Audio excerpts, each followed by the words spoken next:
ছাত্র জনতার তুমুল বিক্ষোভের মুখে গত ৫ আগস্ট প্রধানমন্ত্রীর পদ থেকে ক্ষমতাচ্যুত হন শেখ হাসিনা। এরপর সেই দিনই সামরিক হেলিকপ্টারে ভারতে পালিয়ে যান। হাসিনা আমলে বাংলাদেশের সঙ্গে ভারতের সুসম্পর্ক থাকলেও বর্তমানে সেই সম্পর্কে টানাপোড়েন চলছে।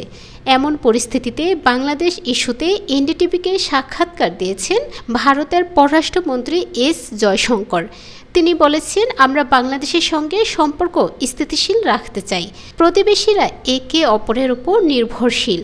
সাক্ষাৎকারে এস জয়শঙ্কর আরও বলেন, সেখানে যা হচ্ছে তা তাদের অভ্যন্তরীণ বিষয়। বাংলাদেশ আমাদের প্রতিবেশী এবং আমাদের পক্ষ থেকে সম্পর্কটি এমন কিছু যা আমরা স্থিতিশীল রাখতে চাই। আমাদের ভালো বাণিজ্য আছে, আমাদের জনগণের মধ্যে সম্পর্ক ভালো। আমি সম্পর্কটা এভাবেই রাখতে চাই।